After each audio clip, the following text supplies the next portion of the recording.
First off, can't help but notice the gold looks good on you. It is fast becoming my favorite jacket. Figured it didn't take very long. What's it been? I mean, there's so much anticipation and hope and everything leading up to it. You find out you're in, then there's the 6 months leading up to the event. And now you've had a chance to kind of settle in to being a Hall of Famer. What's it been like since then? Much more than I anticipated.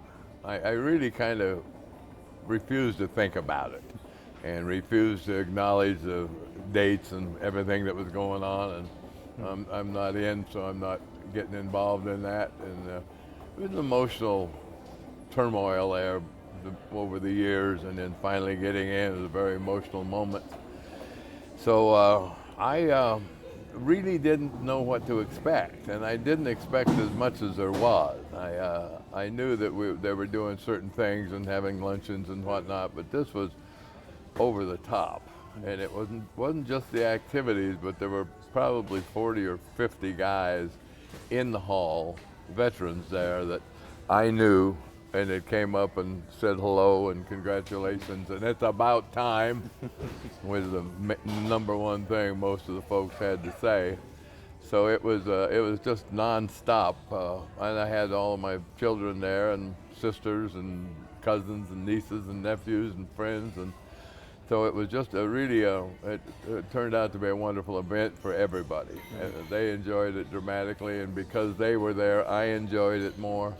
So it was really just a wonderul event. Is there a moment from that week and all the ceremonies that really stuck Well, out there to was you? a couple things.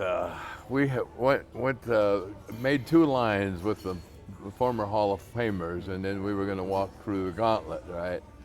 And I get about 10 people down the gauntlet shaking hands, and Bob Lilly's there, and Joe Willie Namath is there, and they're hugging, and I run into 3 guards that have been in the hall for some of them 25, 35 years, and John Hanna from the New England Patriots, Joe DeLamiere from Buffalo, and Tom Mack from the Rams.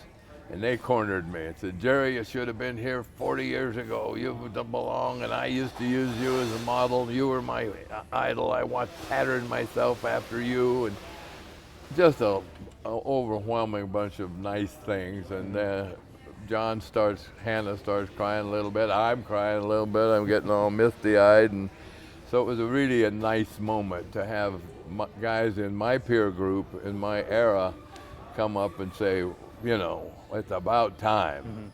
So that was a very pleasant day. And then there was just so many different functions and so many different moments. Having your bust made was kind of a kick.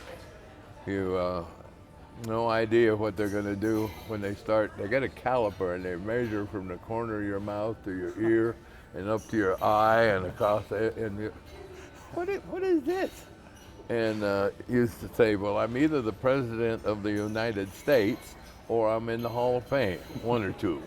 I've never had anything quite like this. And Alicia's sitting about 10, 15 feet away from me with Charlie, and she's watching me get measured, and I just tried on my jacket and then took it off, and they're measuring me for the bust, and she's just in full flow. She's just bawling as hard as she's ever bawled, and just happy, and it was a lovely moment, really. I had a chance to ask Ray Lewis, Brian Dawkins, and Brian Urlacher about you when I was there, and they all said, I asked them, could you imagine waiting 50 years? Because a couple of those guys are first ballot guys. And they said no, but we're glad he did because it allowed him to be part of our class. That seemed to be one of the things, and you referenced it in your speech, that really the bond between you guys seemed to be really, really special.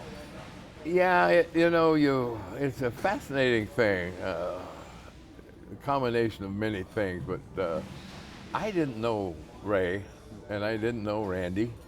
I had never met Brian, but I'd watched him play a little bit more. I'd seen them all play quite a bit, but I had opinions that had come out of the air somewhere, not based on fact, not based on reality, just I had opinions.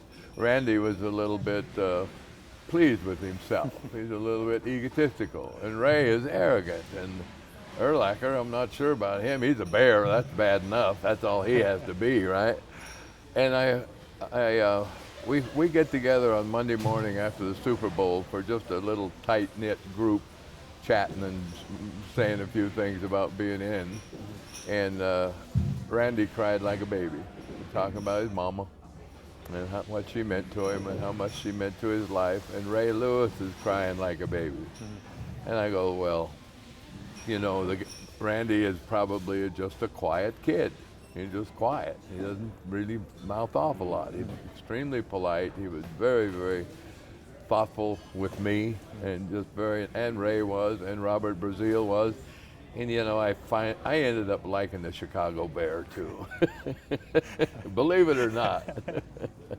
So I just had a great time with everybody, and it was just a love fest and a sweet time, a sweet moment, and couldn't have been better. Now that you're in 50 years, it was what, 74 the first time you were a finalist. You've talked about the range of emotions you've gone through. How do you now look back on the whole process and everything that's happened now that you're sitting here in that jacket and you got a Boston Canton? Well, I had an interesting call about 4 days ago, maybe 5. Jerry, this is Flava Fribbit from the Pro Football Hall of Fame, and I'm one of the voters on the new class, and I've got some guys I'd like to ask you about. And I go from not getting in for 50 years to all of a sudden expressing opinions about kids who may get in the Hall of Fame.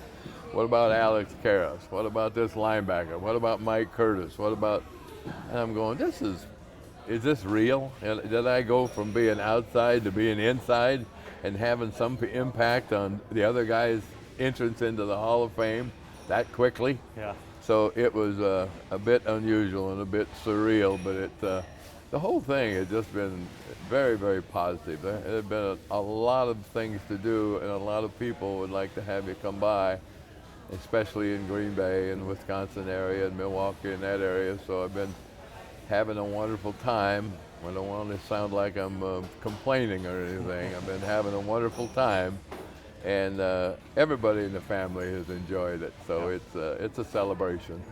Lastly, this is a celebration too. It's Jerry Kramer Day. I mean, how cool is that? Well, you know, I started the 4th grade about 45 miles from here in Sandpoint, and there wasn't anything in my history that indicated there'd be a Jerry Kramer Day at some point in the future.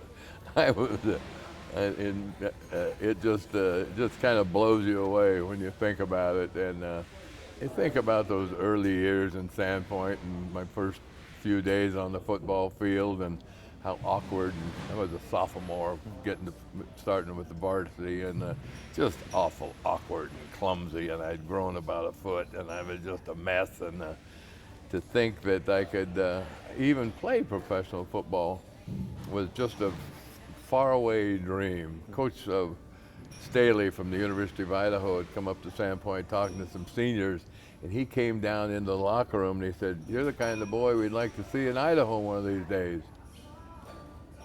And I'm looking around to see if he's talking to somebody else, and I think he leaves, and I go, well, you know, if they're thinking me about playing college football when I'm a sophomore, maybe I could play that other game later on. But I wouldn't tell anybody about that, or I wouldn't, you know, breathe that to anybody. It'd be nothing but ridicule.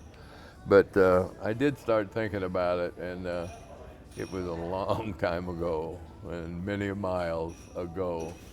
But it's kind of impossible to imagine that and dream that and then have that come true. It's just sensational. Yeah, always a pleasure. Thank you.